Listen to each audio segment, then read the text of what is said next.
Okay, we're back again with HOOA podcast number 17 or 16. I brought this time a guest almost like in a trilogy form because I had Bodhisattva, I had the Way of Budo, and these people are proponents and champions of the Zen mindset. I have to say it, man. But some things are not talked about as much on the timeline in the sphere that I liked it. You know, it should be on the more front side.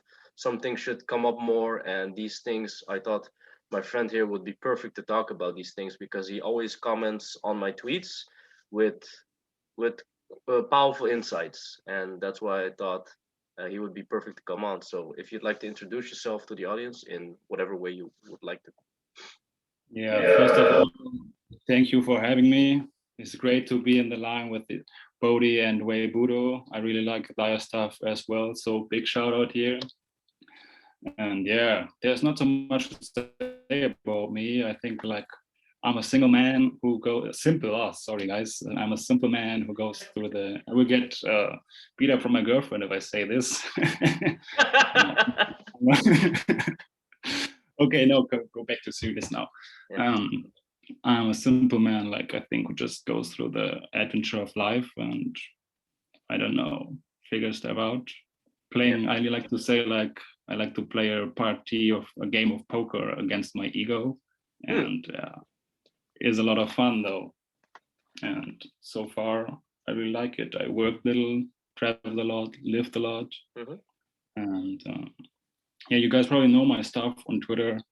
Talk about. I just made a joke with Fury about that the term mindset is like really beaten to death because everybody markets now and use it. But actually, that pretty well describes what I like.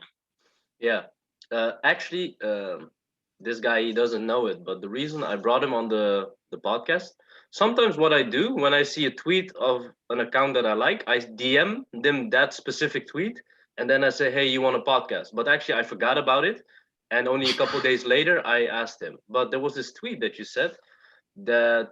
So I said something about time and the concept of time, and but then you responded with, "What is time?" Or these days, I've been thinking time does not really exist anymore. I think that was you. Can you elaborate a little bit what your intentions with that was?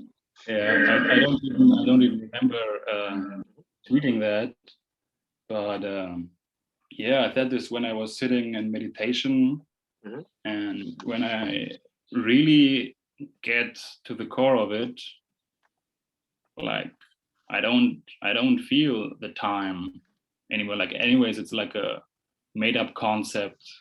You know, if you were born somewhere on an island and grow up with your tribe and I never gave you a watch, what is time? You know, you would you know sunrise and night, but you don't know time. And for me, that was really when I was in this one session, it felt like I don't know, I could move in the time frame. Like it sounds a bit weird now, but I could really move in the time frames. And also when I read a lot about this, it's actually not a topic I think so much about.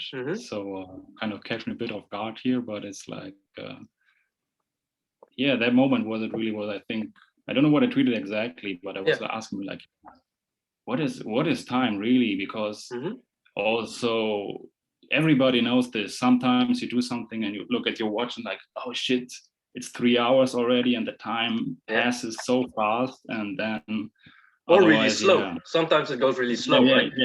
Yeah, that's what I want to say now. Like you do something else and time goes damn slow. You're waiting for the bus or whatever in school. You gotta do like only 1 minute passed, like boom.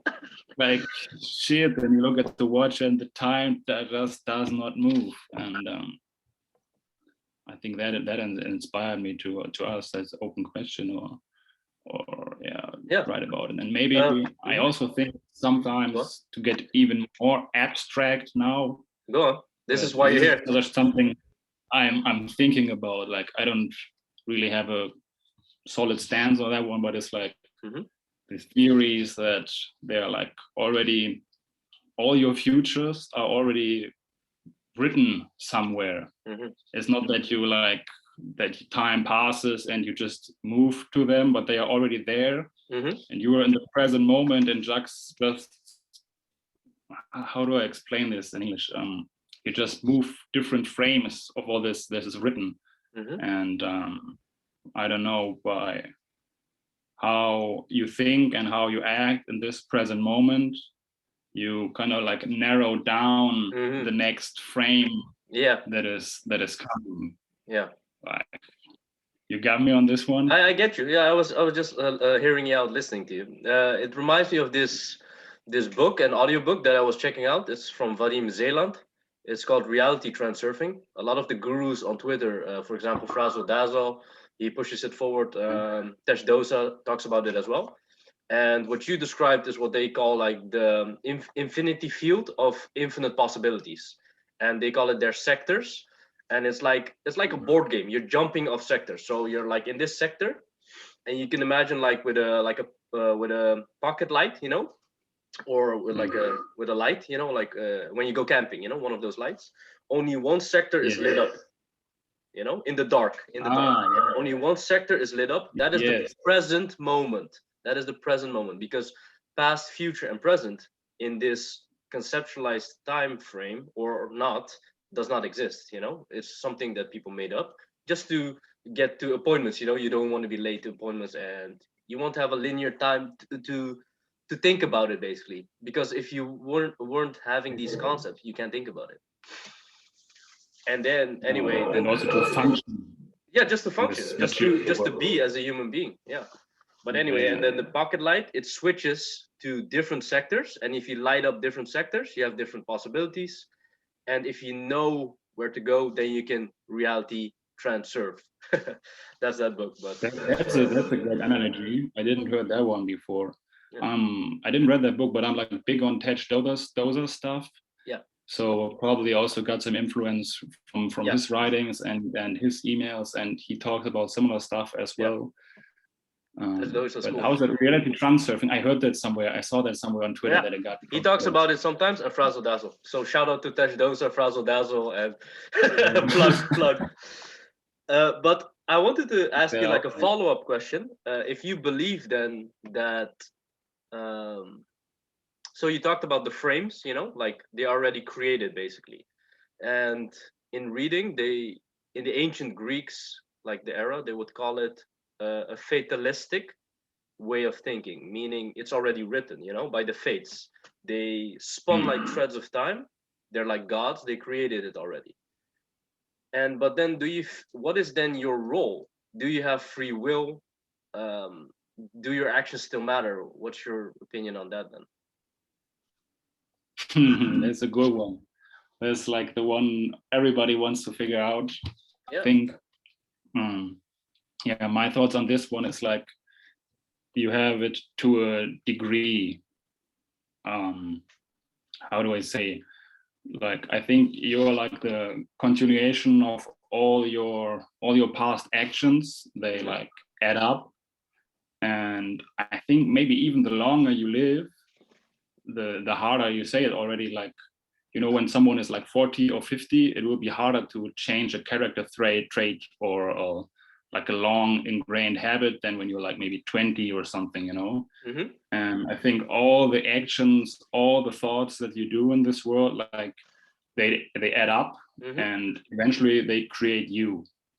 So and at a certain point, I think you already have this, how do I say it? It's like and like a big snowball that is like rolling and getting like traction, and then it's not so easy to change that anymore, the direction of the snowball, because you already have this momentum from all the things you add up. That's beautiful. But it is not that you like, okay, you can't do nothing, it's all written in stone, and you can't move it anymore. I'm a big believer that you like, also that's what I said, when you have this, when I come back to this time frames, that you can kind of like the narrow down thing by what actions and what thoughts, like the Buddha said, what you think you become. And for me, and also with many experiences from my personal life, this is like definitely true. So I can speak for others, but it's like when you have this for yourself, and yeah, it's just kind of knowing, and so to change, to have free will, I think, yeah, we have to change this building up action and start by, I'm a big supporter of doing things now. I sometimes post these quotes from, I think it's from Lao Tzu, like, to take care of the future means to take care of the present, because that's like, when we have the time thing, that's the only thing you can do. When I start changing really like the small things now, then they will add up, and then I can also change my fate, let's say. And I think I also have to let go. I think a lot of it has to do with kind of like, we identify ourselves with this, let's keep the snowball analogy right now, like we identify ourselves with the snowball that we are at this present point, like all our past thoughts and actions create this identity, but it's really like, I would say collection. I don't find a better word, but let's keep with how to say, I don't find collection, let's say this word. Don't know how to say in English, of all those actions, and it's not really you, but you make an identity out of it, and you think, oh yeah, that's me, I am that way, and so you program your future to behave in that way again. And so it's a mixture. Like when you would ask me like to change your future, how do I do that? I would say like, okay, it's like you have to change the actions and thoughts right now, like really right now, not tomorrow or something, because tomorrow in this case doesn't really exist. And but you also have to let go of this identity, of this attachment to this identity that you think you are. That's pretty interesting. Like, especially like what I was hearing, like the attachment, it's closely related to like the letting go, the detachment of like Taoism, of Lao Tzu and Buddha, what you said. So we can talk about that in a minute. I think maybe like what the word you were seeking for was like accumulation, like an yes, thank you. That was the word I was looking for, accumulation. Because you have like actions, emotion, thoughts, which are like habits, and it snowballs into a momentum. And that's perfectly when you're going downhill or up. Yeah, a snowball doesn't go uphill, but this momentum, like this ball, like it rolls down and down, and the bigger it gets, you can't stop it anymore, really. And then you're on the collision course with your fate, if you're like, for example, a drug abuse addict, or alcoholist or something like that. But definitely it ties a little bit to something we talked about pre-recording, the consumption diet. You were talking about when you're just sitting and there are things floating on in your mind. Can you tell the audience a little bit how that was transcribing in your head?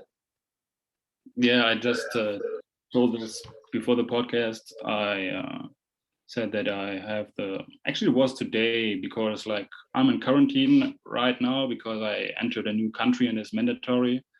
And we're in a small Airbnb here, like we're in Korea, and my girlfriend is next door and she started to learn Korean. And so she was practicing the pronunciation and stuff, and I wanted to meditate. So I usually never do that, but today I did it, and I put headphones on and get on YouTube and did some like meditation music or something. And then I just sit down and concentrate on this music, and a lot of pictures come. It was like really like this motivation movies. There were like lots of mountain tops and Buddha figures. It was like a really like a movie, and was like, oh shit. But it's also, the longer I did this, the more kind of pictures coming up, and there were some pictures coming up from stuff that I consumed. Actually, like I saw some pictures I saw on Twitter, or some YouTube video I watched, and some advertisement. And it was like, before I was not really conscious, like it was maybe 1 or 2 days ago, and I wasn't even really conscious that I saw this picture, or that this picture or information entered my consciousness. And then I sat there and these pictures are coming up, and I was like, okay, this is really like, shit is true what they say, that you like, you become what you consume, like, because it stays it stays somewhere inside you. And this experience showed me that it's it's coming up, and it's everything. I don't know. I read a book a few years ago from Thich Nhat Hanh. I don't know, you know him? Yes, I think the he's Vietnamese. I really, read a book last month about him. Yeah, cool dude. yeah, I read one book, and there he described also something. It's really like 2 years ago or something, but there he also says something that's like you have a deep down hidden library where Oh yeah. everything that goes inside of you is stored Yes. down there, and Yes. it's like everything is there, and even if you're not conscious of it, it's like, yeah. And usually I only had to understand from like an intellectual perspective, and I think with all these topics it's really important to make the difference between intellectual understanding and kind of experience. They say like I cannot tell you the taste of a lemon, you know. I can explain it to you, but That's a good one. when you taste the lemon, you know. And with this stuff is pretty similar. Like, can't really explain that. And that time when I was reading that, I was like, yeah, that makes sense and it sounds cool concept, but it's it's different when you feel it. Yeah, definitely. Like tying into that, what you said, like I have this thing that I was thinking about just to put like labels on it to ascribe a way of thinking. What I say on the surface level, you have like an iceberg, you know, you only see a tip and the rest is under the water. On the surface level, you have knowing, like that's more mentally. And then on the subsurface level, underwater, you have more understanding and feeling, and internalizing is somewhere there. Once it's internalized, you truly get something like a concept when you're learning or something you're experiencing. Like, for example, you can say when you first enter an MMA gym, you just read a book or something, blah, blah, you're only knowing. But a UFC champion, he's more like internalized. He doesn't, Israel Adesanya probably doesn't think I'm gonna do this or that. He just thinks I'm gonna go in the ring, gonna beat that other guy. Or maybe he's not even thinking about beating. He's already thinking about the party or whatever. That's how quite, especially Adesanya, how flowy he is, you know.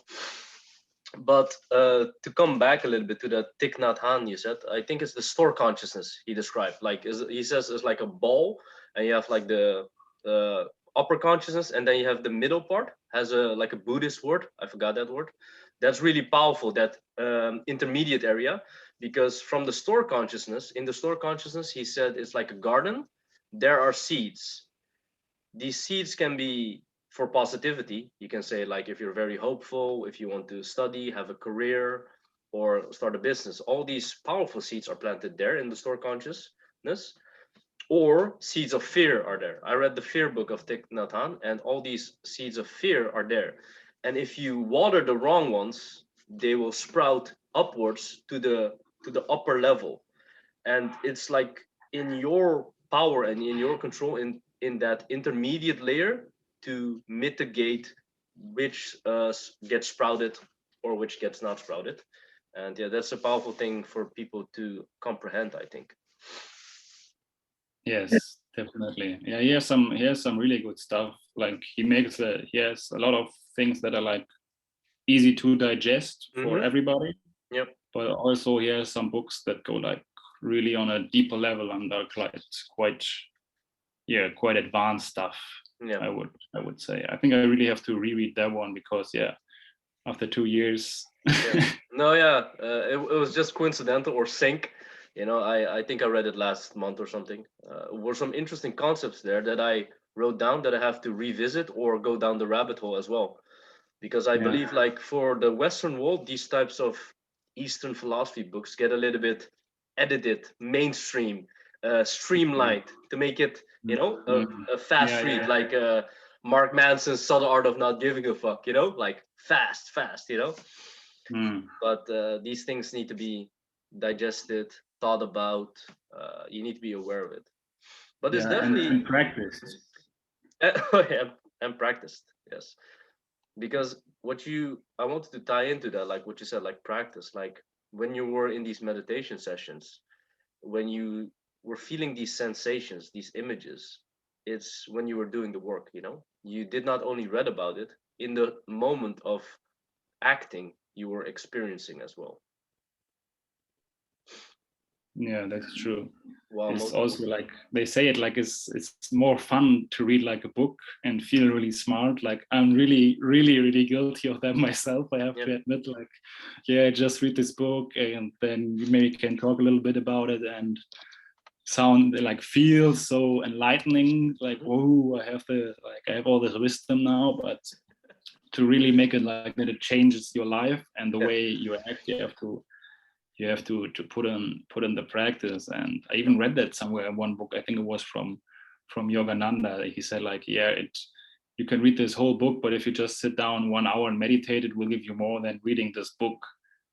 And I was like, shit, okay, now I close this book and I'm gonna sit down. Like it was the push I needed in that moment. And since I started doing more of that, it really clicks more. But I think maybe it's also part of the progress, because first you read some more, and then somehow you're like, okay, I read this already, something, and then you start. So I don't want to beat on it to read a lot, at least like I did it, and I think it was good. But I think it's important to know the time when you have to like this for everything, like not only this part, like there's a part to learn and to read, and then there's a time to stop and to apply. yeah. No, definitely. I'm guilty of that as well. I've read more than 416 books in my life or something. But if you ask me, 415. 416, yeah, something like that. I keep a list. It's more than that. It's probably it's maybe in the 500, 600s or something. But it's it's not enough, because if you ask me something to explain it in my own words, it's still hard, you know? And that means you don't get it. That's what Albert Einstein says. If you cannot explain it to a child in your own words, you don't really get it. So it's definitely, you have to be more. Yeah, it's what my friend always says: being instead of becoming. And the mindset about that is that you stop constantly chasing, constantly transforming. You just do. You know, there's no try. You know that Yoda quote: "There's no try. There's only do." You just do it. You are it, and then you think it, and then you're more in the present moment. That is that oneness that will grant you great success and wins, but also like fulfillingness. You know. Yeah. Reminds me of a Takuan Soho quote where he says like, when you have to think how to carry that blow that is striped at you, you will be dead. Like yeah, no, but so in Takuan Soho, for people who don't know that, that's like a monk in the era of Musashi. He wrote The Unfettered Mind. I have not read that. That's a good book, they say. Yeah, yeah. Tell us a little bit about that. Yeah. Is 50 pages, like really short read. And as you can imagine, like Takuan Soho was kind of somehow like a bit of the teacher of Musashi, who got him on the way, you could say. And I read it in English, and then I ordered it again in German to reread it again and get a better understanding, like to read in the native tongue, because it's sometimes a bit easier. But sometimes they fuck up the translations, so sometimes I prefer the English version over the German, because the way they translate can really change it, like exactly, especially in this topics, it can change a lot though. Yes, that's actually why I want to read those shit in Japanese one day, because I truly believe that will, because of the characters, can be interpreted in two to three ways sometimes, you know. And I believe I have to read that shit like in the original text, like the fucking scroll, you know. Yeah, but I'm sure it's really different when like only seeing these translations. But I didn't read the German one, but I still have to do it, because as we already said, the difficult stuff you have to reread sometimes and internalize. But to come back to the book, it's basically all about this instinctual flow habit. As I said, like it's about swordsmanship and Zen. So he talks about like fighting and stuff. And as I mentioned, when the sword is coming at you, you have no time to think about how you parry it, because you start thinking and you are dead. It's gone. Like you have just, it's like the I don't know how we call it. Let's just call it. it was in the Zen and the art of archery, they call it it. So like the higher intelligence or something has to parry, or your experience and training is parrying the blow, and not your thoughts, because they will be too slow. And there are a lot of kind of quotes in there to be like, the mind that doesn't stop. It doesn't mean like, oh, the mind that we have, the monkey mind that is like rushing all the time. It's like the mind that when I practice this a little bit when I did some walks. I tried to walk and have a broad vision and not focus on any detail. Like, don't stop on that leaf, don't stop on that person. Like the mind is completely blank and has everything in vision. And like that's my interpretation of how he meant it, like mind that doesn't stop. Because when I walk and then I see like, oh, there's a stone, and I look at the stone and I recognize the stone, then the mind stops at this object. Yeah. But the mind doesn't stop. It's just, and yeah, then someone comes and strikes a blow at me, like the higher intelligence or something will block it. Yeah. And that's like, in a nutshell, this is like what the book is about, in my opinion. I can end this with a quote, like, when you look at the single leaf, you will not see the tree. There's like a quote that is in there which like summarizes this quite well. That's actually pretty cool. Yeah, so a little bit backdrop. Like, I did like the Musashi podcast with Eddie War on Weakness, and there's also another famous samurai. His name is from the Yagyu school, Muninori Yagyu. Oh yeah. But the funny story is Takuan Soho actually wrote the Unfettered Mind for Muninori Yagyu, who's the rival of Musashi. So that's a little bit funny, like almost like a mini drama back then, you know? I don't know if with the fuck with him or something like that, you know, but he was definitely a teacher of Musashi as well. So that's interesting for people who love these kinds of things. Go read those shit. I want to tie in what you said about, basically not the monkey mind, but a little bit non-thinking. That's for people who like neuroscience and behavioral economics. That's written by Daniel Kahneman, the system one thinking. The system one thinking is when you breathe, is when you have sex, is when you eat. It's when somebody punches you in the face, you punch him back. It's not even you're angry. It's this reflex that somebody taught you, or you taught yourself, and that's what happens in a fight. Very very powerful. That you cannot react. Basically, you cannot think to react. You cannot think like, hey, I'm gonna do this, let me just chill here for a bit. If you can do that, then you have slowed down time significantly. Then you're one of those elites that's, like, that you think, maybe can do this, blah blah, Of course, that's statistically possible, but what we're talking about is fast thinking instead of slow thinking, from the Nobel Prize winner. Also want to chime in into that, what you said with the, basically no labels. I heard, because when you were walking, what you said, the non-thinking mind, or you called it like the mind that does not stop, right? You called it like that. Takuan call it that way, though. Yeah. It reminds me a little bit, I don't know if it's the same concept, like Mushin, like the no mind. Musashi talks a lot about it. Tim Ferriss talks a lot about it as well, but he got it from Japanese. Mushin basically means no mind. It's empty, but you're quite aware. You're quite there, and you're seeing everything, and you're not applying labels to things. Because once you start to apply a label, like a sticker, I always see like a sticker, then you slow down. Then, like, you see like a flower, you give it the word, that's flower. You say that's green. This is the wind. It's blowing. Are all these little labels that you put like judgment on it, but if you release all these judgments, your thoughts flow quite fast, and you're just flowing with your present environment around you, and that's quite powerful. So I think you're much faster in your thinking and your processing abilities when you do it like that. Definitely. Feels really light, just feels so light, especially very light. When I love that, because in my journal I wrote down the word light on the days that was quite clear-headed. It's like when you're fasting, your stomach is literally empty, so you're light on a physical level.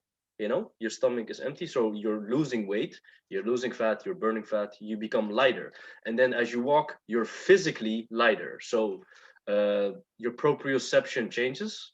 Your the awareness of your body in space changes, but the mental lightness you get from meditation, or when you get epiphanies, or when you're quite in the moment, quite intentful with your how you color your actions through the day. Those are the intentions that TAKEZO loves to talk about, and especially like these energy level spiritual gurus love to talk about intent. But that's actually what you're doing. You're living the moment without stress, because stress gives like a burden. It's like it feels heavy. That's why you literally see people when they walk with shoulders like this, it's almost like an anvil. It's like on their fucking back. But if you take it off, you're light. And then I like that, because then you can think faster, and then you actually are happier with the decisions that you make. It's like, oh, okay, just gonna do this, that. Yeah, it's actually with the when you said this with the posture, and it also shows that how it's all connected. Because like when I walk around like this, I will feel different as when I walk around like this. Mm-hmm. And that's why also I like pay a lot of attention how I do my posture. Even if I have a bad mood, I watch out to not go like this or something, let my head down, because it's like all interconnected. And as you said, it's true that all this thinking, and it takes a fucking whole lot of energy. It's like thinking, considering that, oh yeah, what is that guy thinking, and what is with this, and oh, I still have that to do, and is all, when you think of your mind like a computer, and you have like a, how is that, like processor speed, like when you have like 20 programs open that all take something from the speed of this processor. And your mind is the same. If you have like 20 things, like 20 programs open in your mind that like are running simultaneously, there's not so much processing power left for the stuff you want to do. Same with like with decision making. Like it's like one of the biggest energy stealers, like mental energy stealers I can think of. Like so fucking exhausting. Like definitely. When you think like, oh, it's like you can really feel how you get tired. So there's also some things like when I get, sometimes I make like a challenge for myself. Like it doesn't last too long most of the time. So then life gets a hold of me again. And but it's like inspired from this quote by this Hagakure guy who wrote this, and it's like you should make a decision in the time of 7 breaths. It's like Hagakure, the Hagakure, right? Yes. Yamamoto Tsunetomo. I have it right here. That way. Yes. Right here. Plug. Yeah, the good one. Yeah. Golden one, man, golden one. Yeah, and he has this like make a decision at the time of 7 breaths. Seven breaths. And sometimes I challenge myself to keep that in mind and live up to that. And like life goes so fast, so easy. And then like, I don't know, after a day or a few hours or maybe a few days, I don't know, it's different. Then I forget that I had put this up in my mind and I go back to normal again. Yeah. I had this when I was traveling. I was really like, okay, just go there. Don't choose what to eat. Just try this. Just for that destination, just whatever. It will be interesting. No judgment, no thinking. And can really put you in a different, like really saves damn lot of energy. That's beautiful. And with a girl, they love it when you make quick and fast decisions. It's really easy. Everything easy. Just do it. Nike, I really like Nike is really good on that one. Like fuck all these big corporations. We're plugging so many brands here. Man, but big shout out to Nike for just do it. It's the best slogan ever. Nike is Zen too. Zen our brand. No, but you gave me a lot of good stuff there, man. Like what I wanted to say, like with the Hagakure, a big theme in that is decisiveness.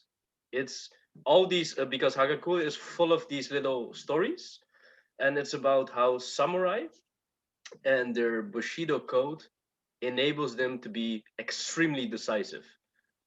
They say shit like be extremely reckless and go into death to awaken from the dream. Those kinds of stuff. And you can imagine that in this book also shit gets described, that there's like this dude, something happens, that guy picks up his sword, cuts the other down. cut him down. That's like a famous line in that book. Always, Immediately, like, yeah, like cut him down. And I'm thinking like, yo, wait, chill, you know, like, like, but that's what I love. They're so decisive, so clear about their principles. You know, it's so rooted in them that when something happens, it's like, I'm gonna do this.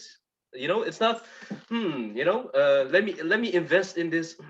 What is the return on investment? You know, blah, blah. No, it's not like that. Something happens, no, I'm gonna do this. That's beautiful of we that are book. programmed. Yeah, it's programmed. Yeah, samurai programming. Like, it's really strict. But I think also in battle, that's why, like, I don't know, I forgot how the name was, but it's like, I think it can be really beneficial to be like, when you are like a soldier or something, stuck and done. No thinking, no fear as well. Yeah. Like, when you don't think, you can't have fear. You just act. Yeah, between they say fear happens between the thought and the action. In the space between thought and action, fear comes up. So the longer the thought process lasts, you're gonna think, oh, shit, fear. But if you close the gap between thought and action, there is almost zero fear. You know, if you could measure it. I think it was Shakespeare between something like, fear is the phantasma between the manifestation and the action, or something like that. It's a famous quote, but it has to do with that. The phantasma of fear gets into you while you're pondering your action, whereas if you do it, there's no fear really. It does not really exist in that moment. Then you have no time for that. You have no time for that. Then that's really powerful. But that that's process, something you can test. What did you say? Sorry.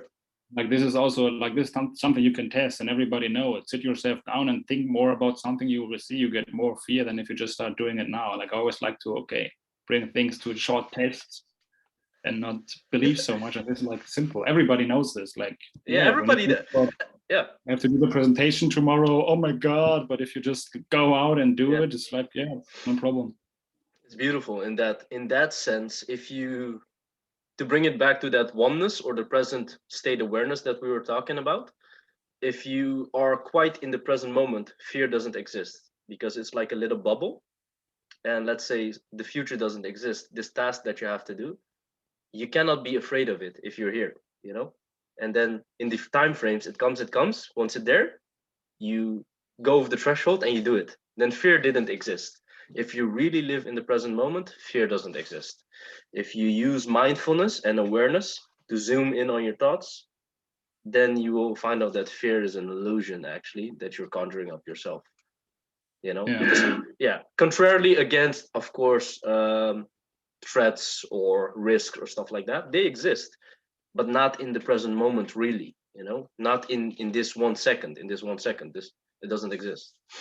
The thing is, when this threat is there, like when you fight, you just react. You don't like, let's say, okay, I have to fight a lion tomorrow, or like have a Muay Thai fight tomorrow, or whatever. Yeah, okay, I have a lot of fear the day before, but as soon you're in, we all know that when we get like something happens, and we always experience like, oh, we just did it. Or there are so many people who say like, oh yeah, I had to rescue that kid from the car or from the water or something, and I didn't fall, I just jumped into the water, and I just the report, this was like they didn't even consciously do it, it just happened. They're like countless stories of this, and I think everybody has some kind of this in their life, and it's like, it can only be when from there's something in the future. And I really like, sometimes I like to zoom out and to watch it, to watch the fear, and sometimes I even laugh at it, to like take its power, and it's like, because it's still there, even though like we say, okay, it's not in the present moment, it can't be there.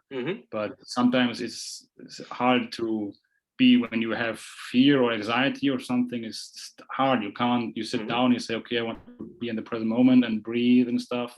But sometimes you can't shake it off. Like, it's still there, and your thoughts will go to that future event or to that thing that you fear. And what I like to do then is like to really like look at that fear and like just watch it. And and sometimes I make like jokes of it. This is like what I said in the beginning, like to see my ego and all this stuff, like we're playing a game of poker. I wrote that one down. That's a beautiful one. my ego. Yeah, I like playing poker when I was young a lot. So it was like, and I think, yeah, with this bluffing, I think the ego is bluffing a lot. Like it's a damn, like really damn good at doing bluffs. Really, really good. That's But it just beautiful. bluffs a Yeah. lot. It's like, Because how's that guy called? go on. Tom Dwan, you know that one? No, which one? No, Tom Dwan is like a crazy poker player who like he has like the worst hand and he bluffs like crazy. You should check him out on YouTube. Wait, is that a Vietnamese dude? No, Oh, no. okay. Because I He's used like to know a crazy guy. poker player. I used to know a poker player who was like that. He said like there was this one hand it was impossible to call. You know, I Yeah. don't know the guy's name, but it reminded me of this dude, and he was a Vietnamese dude, and he was saying to himself, "When I was young, I had nothing. I went broke. You know, blah blah. I play for everything in my life. You know, I go all in." And then he said, "On." And the other guy was like, "Are you fucking insane? You cannot." And then he actually won with lucky cards. You know, like on the river, stuff like that. Oh, And then you know, and the other guy was like, "Fuck, what just happened?" But no. But what I want to say, actually, what you just described, I love poker analogies, by the way. I use it a lot myself, but I never thought about like playing poker against the ego. So that's definitely a new one for me. That's what. No, it's beautiful because what you're saying, if the ego bluffs a lot, you should call its bluff because once you call the ego its bluff, it will reveal its hand, and then you can yeah, see the hand was not that powerful as you thought it to be. So yeah, for people who don't know like poker, there are only three moves. You either bet, call, or raise. So what I'm talking about, you should when you're playing poker, you should always bet first. So in terms of mental imagery, it would be you conjure up other things against the ego. You make the first move. You do not let it make the move on you.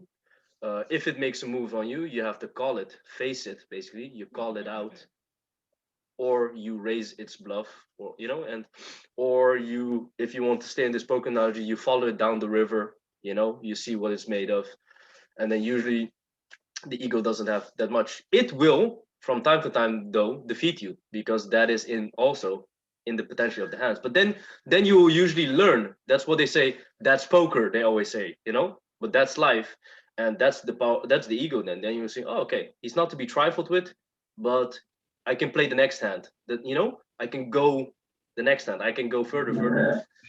That's beautiful. yeah. You said that beautifully, and it's also it gives it like, yeah, of course it's my opponent. We play poker against each other, but it's not something bad, like to be like a really enemy or I have to hate it or something because it's is still a part of me. So if I play a hand of poker with you, I will not let you win. I will do everything like to not fall for your bluffs and stuff like this. But like if the game is over, I'm not going and attack you or get angry at you or something. It's just like, yeah, you play your hand, I play my hand, and it's like there's not so much emotion involved. Like, oh fuck you, ego, why you did this to me or something. Like, no, okay, yes, your job. You play your cards, I play mine. Yeah. That's for people who do not understand this. If you play poker, if you get mad, you're a bad player. What you're talking about is a certain really detachment. Yeah, what you're talking about is you're playing a quite detached game with your ego. Like, okay, good hand, or something like that. Yeah, quite almost with a smile, quite amused, like what they say in the red pill. When a chick shit tests you, you should be amused, amused mastery. Yeah, playing amused mastery with the shit test of your ego, basically. That's what I'm hearing. Yeah.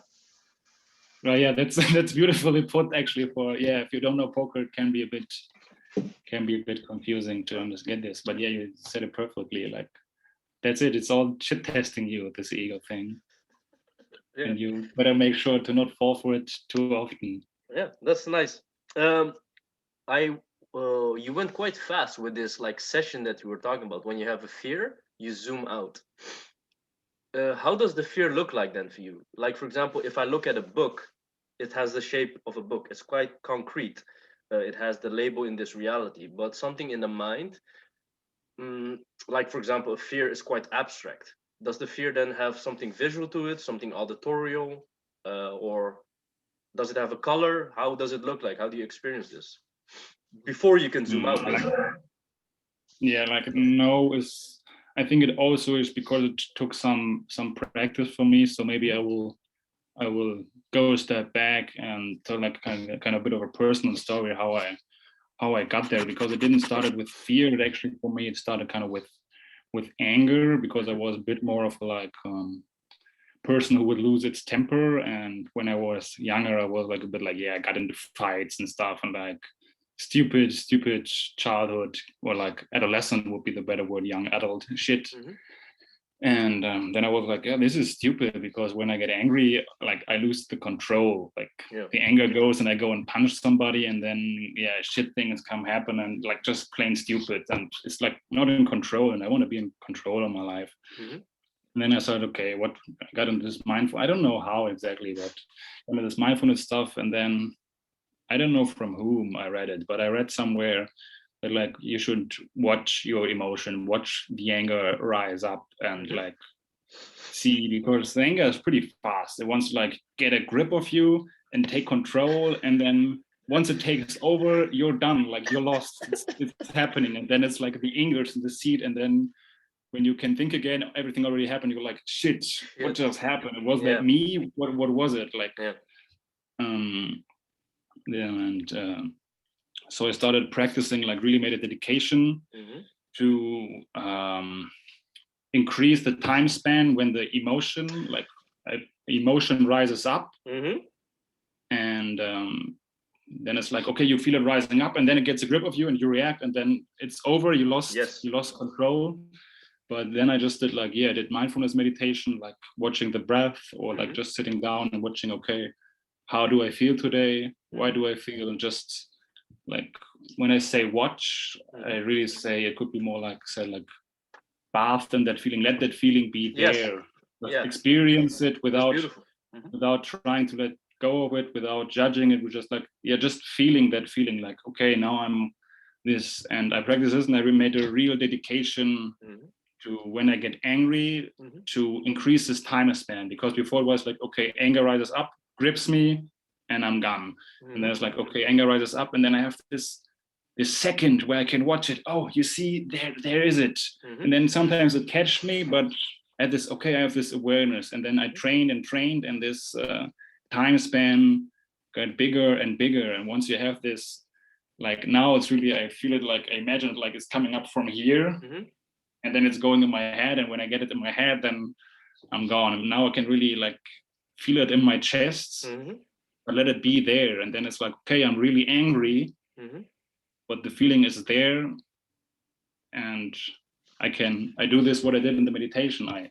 I feel it, like I call it, I watch it, like, but I don't watch it in like a form of shape or something. I feel it would be more appropriate.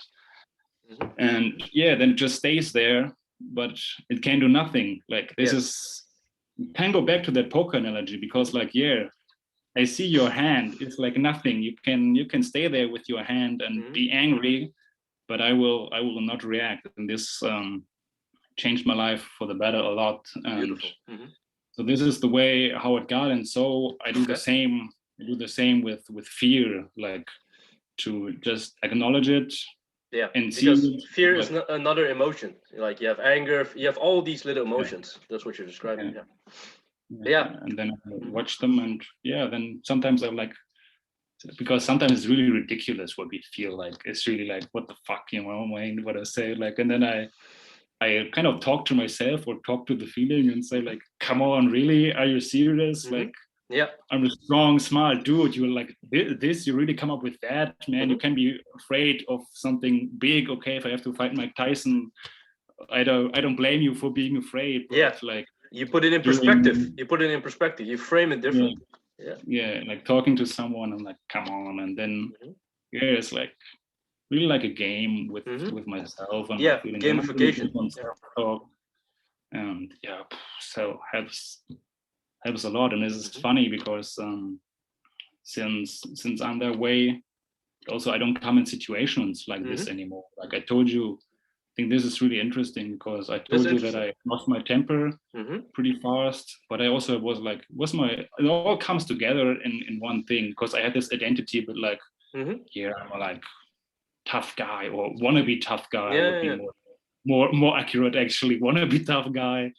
And at the time I also looked differently, look like, oh yeah, I'm a tough guy, and skinhead and stuff like this, or like Mike Tyson haircut, and wear all this like gangster clothes and shit like this when I was like younger, and did stupid things that come up to build up this identity and stuff. And a lot of then you also attract a lot of that. It was like, oh yeah, everybody was kind of my enemy, like, oh, what do you look at me, motherfucker? And then like, I don't know, you attract trouble, and since I changed that, like, but there were also a lot of situations where people like, I don't know, really kind of like gave me kind of a reason to get angry, and I happily took that opportunity.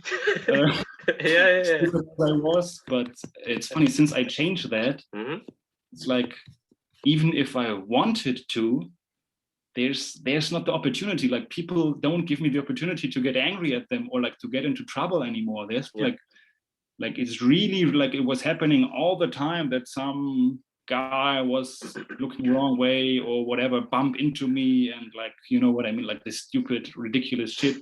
But since I stopped this thing in my mind, it's like, I will not say never, but it's like, it's went different. to almost nothing. It never happened again. It's like so funny. And when it happens, like, I see that person and I don't get angry because I see myself. I see like, oh yeah, look at this guy. He wants to be tough. He wants to probably fight with me now or something. But I know how I feel at that time. And I was not the happiest in my life when I was like this. And I see this guy and I see myself, my former self in him. And I'm like, yeah, bro, it's okay. Like, I forgive you, but I will not give into that because it's a form of compassion. That's one of the Buddhist traits. And this really, like, I had this one moment when this guy was like, I don't know what, completely unnecessary, wanted to start some beef with me, and I look at him like, shit, man, that was you.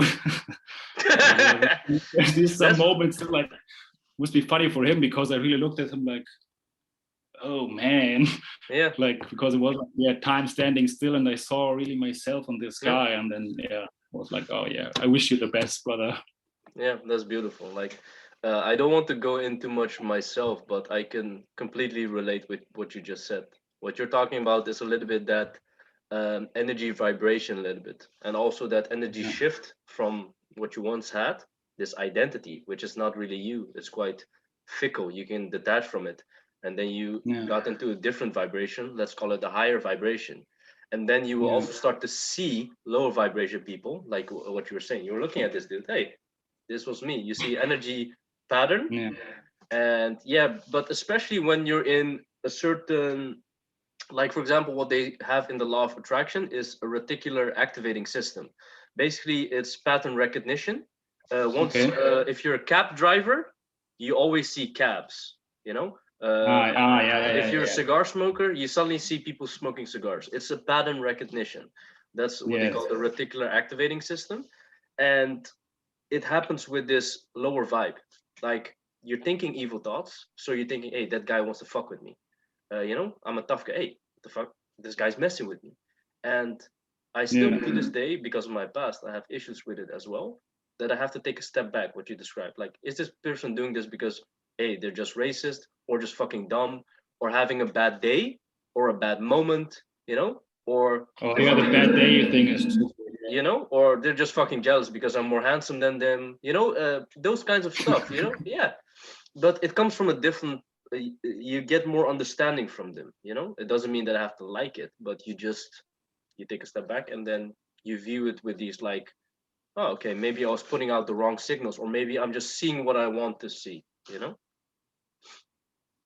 Yeah, that's so true. You really see like what you want to see. And it's also, you never know what happened to people. Like, also when I see people in traffic going crazy because someone, like, I don't know, touched them or whatever, you never know. Maybe he just got called to the hospital and has to go there because his daughter is there. Like, probably more often than not, it's just an asshole, but whatever, you never know. Like, you never know what's going on in that person's life. And usually the people who want to do bad to you or negative things to you, like, there's a beautiful story actually. Like, let me get this quick story from I don't know if it's Buddha or a monk. Let's say a monk. Like a monk goes to the marketplace one day, and there's this guy, and then insults him, and the monk just smiles and goes back home. The next day comes to the market again. This guy insults him with the worst words again. The monk just smiles, goes back home. Next day, third day, same thing. He gets insulted, and then the guy asks, like, what's wrong with you? Like, every day I insult you and you just smile. Like, why you do that? And then the monk says, if I give you a present and you reject that present, to whom does this present belong? To the person who gave it. Yeah. Yeah, like to the guy, like he keeps his, like, yeah, he has this negative energy, the insults. Yeah. But the monk says, oh yeah, he has this insults and this negative energy, but I don't take this present, he can keep it. And so the guy who's shouting the insults, he's left alone with this negative energy. And I think a lot of this, when here some people want to give you shit, yeah, let them keep their shit for themselves, because like yeah, they have this box of shit they want to give you, but I don't want to take it. You can keep it, sit there with your shit and have fun. Like, yeah, bro. Like I can relate with that. I have a mini story. So I went to the whiskey store, wanted to buy something. So these days, like, there's Corona, right? You have to wear masks and keep the distance. No, it's fine. You know, let's not go into much about that. I just follow the rules. I wear a mask. I come in the store. But what's funny? So, like I said, you can feel vibration. There was this dude. I know him because I frequent this store more often. He always was a little bit off. I didn't know what it was, but he revealed his power level in this story, that he's a little bit like a weakling. But anyway, I saw him, and I didn't like. I don't have like really good polite manners. I was like, I just said hey, you know, I just nodded. I did say hey. And when I was younger, I would be more like you know, when somebody's socially awkward, you don't know the rules a little bit, right? A little bit shy, and you're a little bit, you know, looking into yourself. I was a little bit like that, but so I didn't really give him much attention, because I was just like, yo, I need to find my whiskey. I didn't give a fuck about this guy, and I think he picked up on that my vibration was a little bit different already. So what humans do, they want to pay you back or something, like revenge or something. So I was going down this aisle. And I was not. That was the point, maybe as well. I was not even seeing him. He did not even exist or something. Maybe that insulted him or something. I don't know. Maybe I'm framing it positively from my world, but I want to relate with what I did as well. So there was this bottle that I was looking at. I was just looking at it, and then he said. Then he almost like shouted at me, and like he made like a stop sign. He said like, in my native tongue, he said like, "Yo, you have to keep your distance." Then I looked at him, but the tone was like a police officer or something like that, you know. And then like a couple thoughts went in my mind, like, is he just a racist? Because it's the Wuhan flu, right? It's the bad flu. When it just came, people gave me like racist looks, and you know, so that's still in me. So I was thinking maybe it's that, or maybe he's really scared, you know. And then I was thinking quite on the mental, how do you say, mature level, thinking, okay, maybe he's right. I did break that boundary, you know. Then I started thinking more rationally, you know. Then I was thinking, but wait, your colleague is standing 1 centimeter from you. Then I looked at her. She's not Asian, but so you're hating on me. And then I looked at him, but then I also saw a little bit like, you know, when you're, I want to say when you're about to hit somebody, but when somebody's scared, you see like the scared eyes, you know. And then tying that to this Buddha story, then I was thinking, yo, this motherfucker's just scared for his life with the whole COVID situation, you know, blah blah. He has all this fucking negative energy. Then I just said one word. I said, "Yo," I was just standing here looking at the bottle. Then he was like, "No, we have to keep to the law and order," you know. Then I looked at him. Then I thought, I will give you, like, when a girl gives me shit, you know what you should do? Not argue. You just walk away. You just leave her. You throw the phone away. I did the same. Yeah, I looked at him. I just walked out. And then when he was done, by the way, with his colleague, he was probably thinking, where is this guy gone to? What he does not understand, I will never walk in that store my whole life anymore. I just withdraw, I go away. I don't want to be anywhere near that dude. There are other stores. A funny story, the week after I went to another store. You know, you think I give a fuck? I just walk away. Like, you know, I need this in my life. Go away. Yeah, that's it. Like, it's also like with whatever, some people having clients or stuff like this, like there's a lot, like, it's not worth when you have someone who gives you like a hustle and stress all the time. Fuck shit, man. They can go somewhere else. It's not worth their money when they like kill your peace of mind. That's like, you have to make like your values like. And I love that. For me, peace of mind is really, really high up there. It's high. I just scheduled this morning. I just scheduled the tweet. Peace of mind. No. Sometimes you and I are in sync, right? Sometimes you said like, right. Yo, bro. It's too often though. It's really like too often. It's like shit. Scary. This morning I scheduled a tweet. It said like peace of mind above any type of relationship. It could be family, business, romantic, anything. And that's how important it is for me because of my past. And just the quality of your life, it's not worth it. It's just like, okay, just, No, but this is the reason why I brought you on, because sometimes you tweet something and I said, hey, did you read that tweet of mine? I said, no, I just wrote this, and I do believe you. Like, oh, then I said, yo, this is it, and he's like, oh shit. And it happens too many times. I remember before I was in the Telegram group, I put this thing with the like, you are your character, and I think I made something like an exercise to put it into a walk. At that time, it was like, fuck, I was walking a lot. This was like every day, like 1 or 2 hours or something. And then I just said like, hey, what Telegram group? And I joined there and I see you wrote almost the same. Like, shit, this is crazy at times. But, go on. It's like what? Yeah, it's like sometimes when you think about someone and then they call you or whatever. Yeah, it's the same vibration. It's the same vibration. Yeah.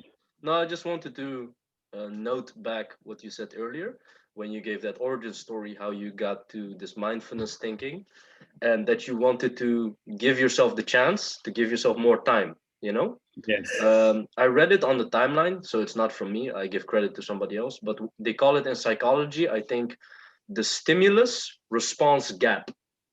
So the power of your mind is making this gap as big as possible. You have like the stimulus, it's like an electric jolt, like a tingle, like a stimulus, like a synapses get sparked.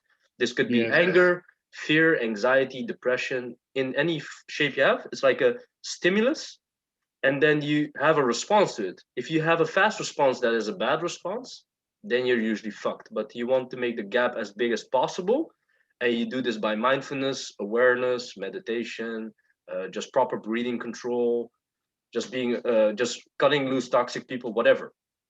This gap has to be quite big enough for you to facilitate a proper thought process, thinking, and to make the proper choice. It reminded me a little bit of Viktor Frankl and the Stoics, that between action and thought, you have a choice.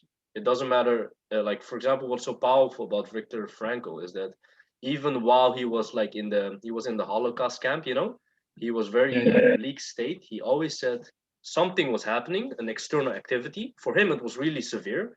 Like people were getting killed, blah, blah, blah. It's really negative. But between this negative external stimuli, it comes in your brain, you still have a choice how you react to it.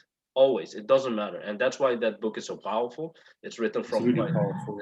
In like a darkest, deepest timeline from the human, realm, blah, blah.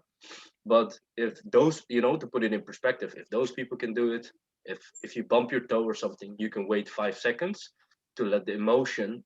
It's like, when you see like in the hospitals, like the beep, beep, like the echocardiogram, Yes. An emotion, how I visualize it, is like a wave. It's like beep, and it dissipates. Beep. It comes every 5 seconds. When you're thinking something new, it's like a new spike, and it's like a spike is like a wave. If you're in mathematics, like the sine graph, cosine and stuff like that. Yeah. It's like a wave, also like the ocean. And a wave comes, but what does a wave also does? It goes away. And what you want to train yourself for is your mind to be like a line. It's like flat, And if something then comes, you can just watch it. You watch it, and it will crash. Like on the rocks, it will go, and it's gone. Come back to that's a great. I never this one before. But when you have this mindfulness all the time, like I think when you take the normal person, especially in this like really attention heavy time that we live now, is like. Yes, it's quite. It's like a storm. You can see like a storm. Like water is like. Do you think they have time to think clearly? No, they're constantly like being yanked around, like, haha, buy this, feminism, you know, wear that, no, or stay in lockdown, you know, they're getting yanked from places, you know. They have to be like still. Yeah, I think in meditation is just that, like flattening this line. Yep. And yeah, maybe some people, they can be in this state like that they have the flat line all the time. But yeah, I think for us, it's still that we take like, okay, take some time of the day to make that line flat, to stay in your analogy. Yes. But it like spills off in the rest of the day. Like the spikes will not get so heavy once you like ground yourself. And I think yeah, it's really hard to think back, but like now is also like when you get to a point like to have a certain awareness in the moments, I like sometimes also call myself back to remind myself and just right now, okay, I'm here, oh, I'm on a podcast right now. And okay, 1, 2, 3 seconds, I think about it from an outside perspective, and then okay, now I'll continue talking. Or okay, oh, I'm walking right now. And just like these really small things, like a few times a day, maybe it's 10 times a day, it's just a few seconds. But I think it's really powerful to do this, to spill this into your day, to be more aware of like what you're doing, like because more often than not we get us lost in what we're doing. Best example would be like you're on your phone and you're scrolling. And if you would be in that line, that comes to me like, oh, you're on your phone and you're scrolling right now, then you probably would stop it because it's not what you want to do, like mindless scrolling. Yes. And this is like how you can take control of your life, basically, because like there's this quote from Alan Watts. It's like, I like it. Yeah. How it goes, how no, try for a day to try for a day to value your day in, I don't know, value, yeah, let's say, sorry for my English right now. Try for a day to value the day or to judge the day, not by how productive you were, but by how aware you were. I think I also made a tweet of this. Then I added like, because when you are more aware, as a byproduct, you will be more productive. Yeah. That's the funny thing. Like you like, it's also with the chasing stuff like this and stuff run away, because like, yeah, when you're more aware, like, okay, you try to be productive all the time, and then you're like, you're under so much pressure, and then you will probably end up doing some other stuff to like release this tension or whatever. At least it's like my experience is like this, that when I'm on a lot of tension, that I end up like scrolling or like get by some cheap dopamine. But yeah, when you're like just aware, you will end up doing like more. If it's what you want is to be productive, then you will end up more productive if you want what you want, because when you're aware, you will only do what you want to do. It's only when you're not aware that you do the other stuff. And it's like, yeah, this is the irony of life sometimes, right? Yeah, no, I was just smiling because again, I scheduled that tweet in the morning as well.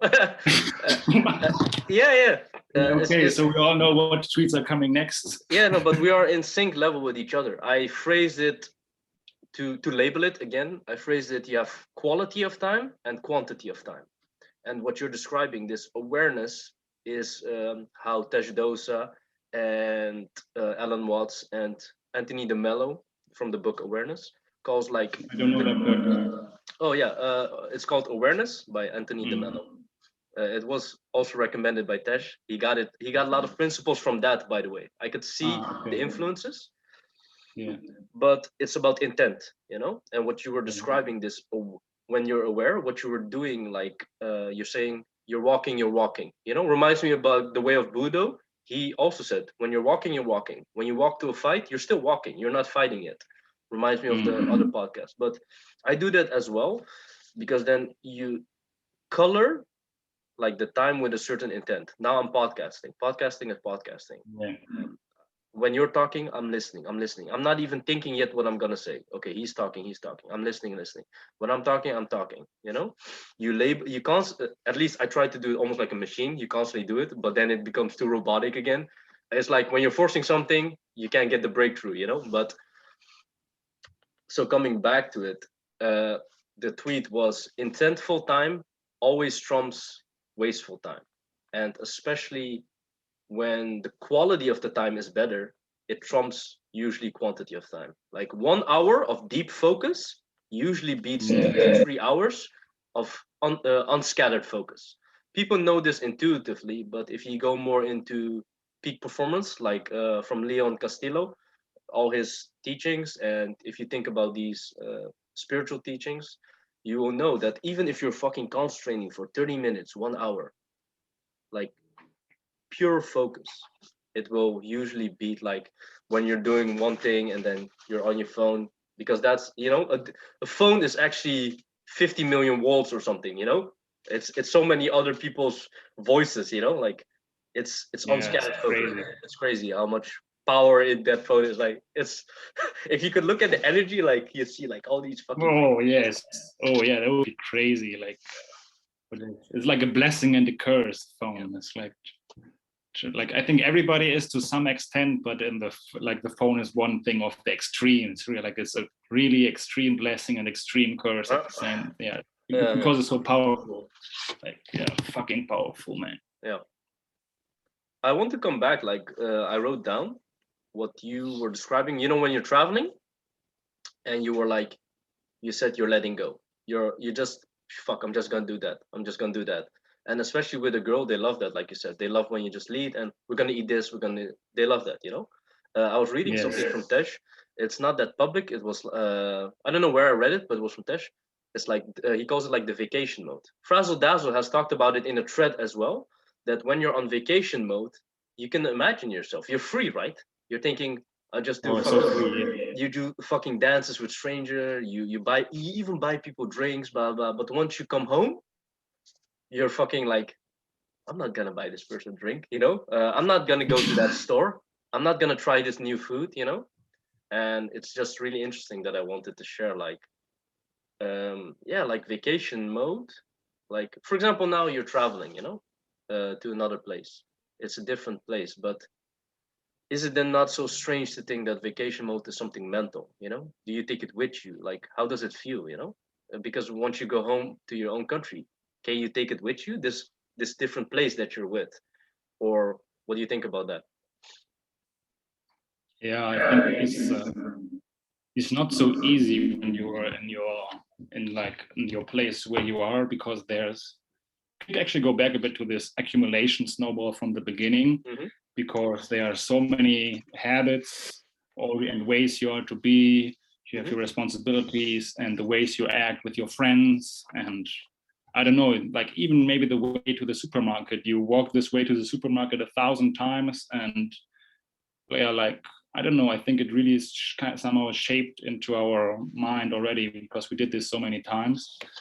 And I think when you go to a new place, and for me especially, is when traveling alone. I was like traveling alone when I had, like, it was after school, I didn't know what to do, and I just bought a one-way flight to India, and I had really no other plans. From there on, I checked, okay, where's the cheapest flight going? I checked in my phone, and there was Malaysia. At that time, I was like, what the fuck is Malaysia? I even had to type it in. You okay? Yeah, no, like an animal was in my drink. One of those bugs was in my drink. Like a blooper. Like, yeah. God, yeah, no. So you were traveling, and it's like, I had no intent. I think it was also because that I was just like, okay, I have no fixed plan, like a route or something. As I said, I had not okay, I have this list of countries. I was just like, okay, let's see where's the cheapest flight going. Okay, Malaysia. At that time, what is this country? I don't even know. I had to type into Google to check it a little bit, and I was like, okay, yeah, it looks interesting. Let's just go there. And I think it maybe can be, actually never thought this before, but I think it right now, that when you have this, when you're in your everyday life, you have like this, okay, I want to do this, I have to, this appointment is there tomorrow, and I want to, I don't know, all your goals and stuff you want to achieve in life, you have this all lined up there, and all your responsibilities. And when you travel with no goal, just go and just experience whatever comes. So then you can easily decide. And I think this is also something, if you could put that back into the mode where you are when at home. Yes, exactly. I think this is something that plays a role in that one, though. Yeah, that was something I was hinting at. You're basically creating little pockets of freedom in your life, you know, because what you described is a certain liberty. I know the feeling as well. You just wake up like in your B&B, hostel, whatever, and it doesn't even matter how cheap or how quality the bed was. You just wake up and think, I have no idea what I'm gonna do, and this liberation gives power. It's really strange. It's so empowering that you think, okay, nobody can do anything with me, and it's then it's then up to us, like especially like with the hustlers, that they talk about financial independence, location independence and stuff like that. This is what they actually yearn for. Actually, what these like gap year people have, like what you just described. I had similar experiences. It's just so powerful to possess your day, because the day actually belongs to you and not to the fucking government or all these, I don't know, these Illuminati shit. Yeah, no, it sometimes there's people that think like you owe them something or whatever. Like, I think this is also like a really big one. That's like this responsibility feeling that we have, like can do a lot to. That's definitely true. Definitely these responsibilities that you talk about. It depends on your personality type. Sometimes you have people pleasers, they think they owe something to somebody else, and you have other people are like leechers. They think you owe them something, and especially with those people, like I'm not gonna name this guy, but like for example, one guy, I unfollowed him and he was like in my DM. After I followed him, he sniped me really fast. It was strange. He was like, bro, why did you unfollow me? Then I said, you don't even follow me. What's the and he was going on, and it was definitely that he had some issues, but it's like apparently I owe him something. Or there was this one dude, he was talking to me like, hey, blah blah. I was like, I thought, who's this guy? I don't know him. Like, why is he talking to me? It's like the same, like on the street, not random people are not gonna talk to me, So it's like, and it depends, Sometimes I've had in my DMs, you could feel the energy behind it. A new person comes in my DM, I really think your tweets are interesting. I want to talk about this. And sometimes people send me tweets, I just retweet it because it's actually good. I think, oh, why are not people reading this guy? And sometimes I talk with people who have like 100, 200 followers, sometimes who have 1,000 followers. It's not because I have more followers. I don't give a fuck about that, it has its purpose, of course, but it's definitely like people think they own you or something, So like, I own you. And it's especially now in the real life very important to have your boundaries and this energy exchange and the attention that you give. It's like, oh, if we're vibing, I give you attention, but as soon as something happens, like, yeah, wait a minute, I have to take a step back. You have to think about these things. Yeah, that's why I sometimes shit on people who play too much video games, smoke too much weed, because as soon as I sit with them in a room, I cannot have these conversations that I have with you, all these things that you just mentioned. Those are the things that interest me deep down in my soul. I could talk about those things like, over a drink, like I'm thinking, like forever, yeah, almost like forever, like, oh shit, this is really good. This is, well, when you're somewhere and it's late, and you keep talking, it's because these things, they they go about in my daily life, like, oh, okay, that's actually fascinating. Not some, I don't know, some dumbass shit. People talk about the fucking dumbest shit, This is why I usually categorize people as normie, and I'm like, how can you be like this judgmental, blah, blah. It's like, I just feel it like energy wise, I'm there, I'm like legit like this. And they're like, whoa, bro, you're boring now suddenly. And I don't have anything to prove anymore. When I was younger, I would say, whoa, I've read 400 books, blah. But now I'm like, I'm like legit, and they're thinking this guy must be the most boring ass motherfucker in the world or something. Sometimes they think, okay, whatever. Like, yeah, I remember that time when books were in school. It's like not cool to read stuff like this. Funny times back then. Oh man. Yeah, that reminds me, man. I started reading quite late, actually. Yeah, same for reading me. Quite late. For me as well, because I thought it was stupid when I was younger. I had the same. my family always wanted to motivate me to, like, my grandmother, she always used to like send me books, and I was like, oh, this shit is so boring. And but right now it's like, although I really appreciate her efforts, but yeah, sometimes it only comes to you when the time is right. I remember when I was, I don't know, something like 16 or something, my mom gave me a book called from Hermann Hesse. You probably know Siddhartha. Siddhartha from Hermann Hesse. Yes. It's a famous one. I haven't read it, but I want to read it. Yeah. It's a good read, really. And I started reading it, and I was like, oh, this is boring, and put it away. And then, like, I don't know, I think 4 years later or something, I picked it up, and it's not a big book. It's like, I don't know, 50, 70, something like this. I don't know how many pages, but it's not a big book.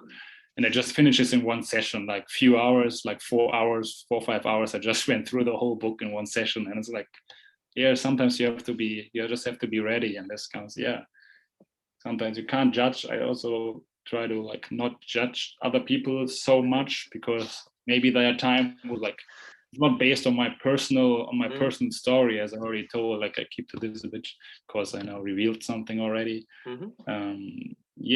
Looking at that time, you don't know what the person will become. Maybe in definitely. 5 years they're completely different, like, which is something I also think it can be. You never know who they are going to be in the end. Yeah, no, definitely.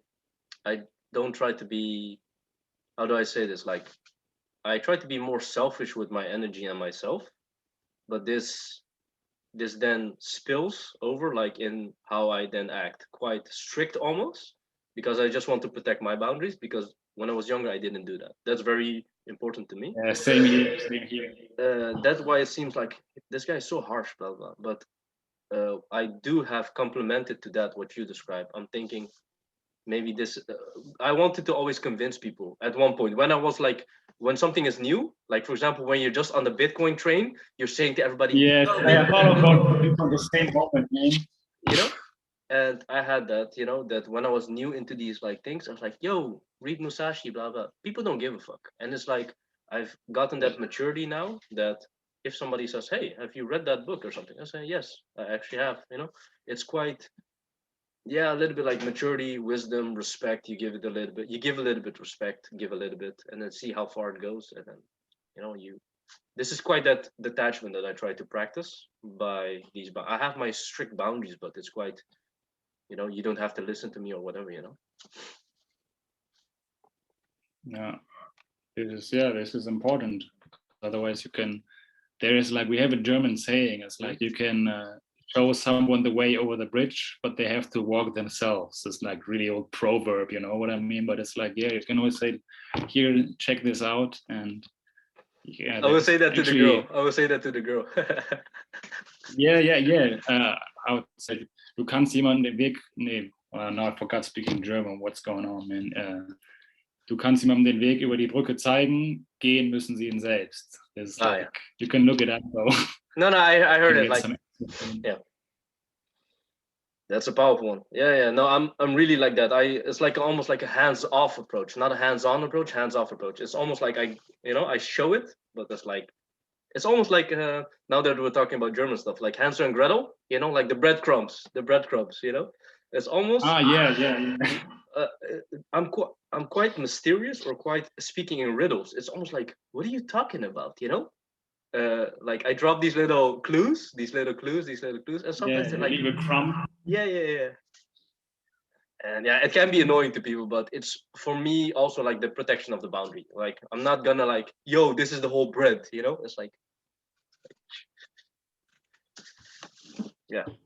Those who will understand, and the others will not. Is actually quite good to save yourself some hustle. Yeah, boundaries is truly powerful one. Yeah. Especially also when you have a kind of family and stuff like this. I think it's really difficult at times to to find the right balance at times can be. But it's worth looking into a lot. Definitely. So, the thing is, they're all teachers. To everybody who tests your boundary is like a teacher. I had this when I was reading the novel Musashi. Mm-hmm. I was doing a student job and like in a duty-free shop actually, Mm-hmm. and we had this supervisor there who was like a really manipulative person, Mm-hmm. and Sure. was like try to make us students do all the work, like mistreat us, like use us as the stupid workers, you know, kind of like this. Mm-hmm. And then I learned, I was pretty young at that time, and I was like, then I learned like, okay, I need to set boundaries. And at that time I was reading Musashi for the first time, and then it says like, enemies are teachers in disguise. Oh, that's beautiful. Enemies are teachers in And then I was disguise. like, I had to think about this person who was like going on my nerves, giving me shit at work. And then I was like, oh damn, it's just like, yeah, you got it, beautiful. Yeah. Legendary book, really legendary book. Yeah. No, but then I saw him in light, and I was like, I was still okay. I built the boundary and stuff like this, but before I was like angry with her, like oh fuck this bitch, like why she tries, she think she can do this to us or something. Mm-hmm. And like next day I acted the same, like I was still like, no, I don't do it and stuff like this, and set up the boundary, but with a different feeling. I was like, not, oh fuck you bitch. I was like, yeah, let's just play. Like, no, I don't let you play this. I don't let you play your hand of poker again. I don't call your bluff. And it's funny because people will recognize intuitively, like especially when given tasks, like who is the, like imagine you're a shop manager or something, and there are like 5 people standing in front of you, and you have to give a task. You will give it intuitively to the one you think will show the least resistance. Mm-hmm. A few times I simply said plain, she said like, you can do this, do that. And I said like, no. She's like, oh yeah, then I report to the boss. And I said, yeah, whatever, do that.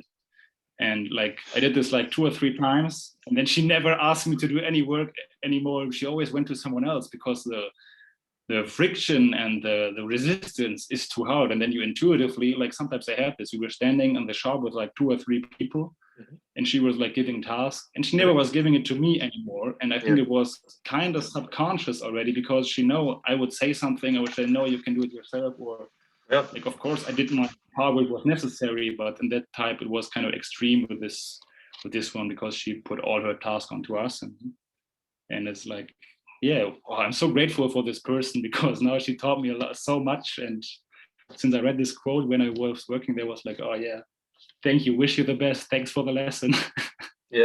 So bro, we've been talking for quite some while, like more than 1 hour and a half. It has been a good session. We've talked about playing poker against ego. We've talked about visual constructs, snowballing, stimulus response gap, Buddha, Lao Tzu. Actually love that you have good memory for quotes. And especially what was really powerful is that you think in metaphors a lot, you know?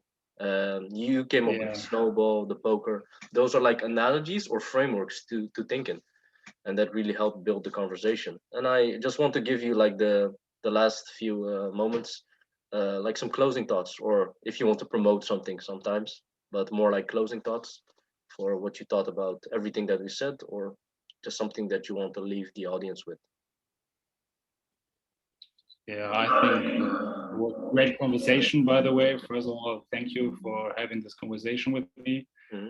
And I think it's really because some of these things might come a bit crazy and abstract to someone who listens to this. But I would encourage anyone to, like, I want to come up with another quote, but I forgot, like, to find the truth, you first have to let go of your opinions. And I would encourage everybody to, try to give a look into things. I also, things I mentioned are things that I stick to it, but I also looked at really a lot of other kind of weird stuff, and just give it a go and tried it and looked into it with the open mind, and then rejected it because it didn't make sense to me. But some of the other things that I now love and that changed my life were like really abstract and weird and crazy as well in the beginning to me, and they really helped me a lot. So keep an open mind, everybody, keep learning, and don't think you need to do everything right now is just like Way Budo, props to you, Louis. Like you say it perfectly on your podcast. Those on the way become the way. Let this be the closing thought here. Yeah. So yeah, thank you very much. I think also the quote that I want to chime in with from Lao Tzu is, if you let go who you are, you can become who you're supposed to be. It's tied to that opinions and truth. It's quite, yeah, it's just liberating, you know. We all have come a long way, and we all have, if you're listening to this, a long way to go. And just be more present in the moment, pick up these things, keep an open ear, keep an open mind, and then you'll slowly develop into who you're supposed to be. And it will just go if you go with the flow, you know, don't fight the river of life. And yeah, and then you will flow quite easily. Yeah, enjoy the way, this adventure. Don't skip to the end. Don't skip boring. to the end. You don't want Yeah. to go to the movie to the end. Don't enjoy like every part of it, up and down. Enjoy the movie. Enjoy the adventure of life. Yeah, that's it. That's it, man. So yeah, thank you so much. HOOA. Thank you. HOOA.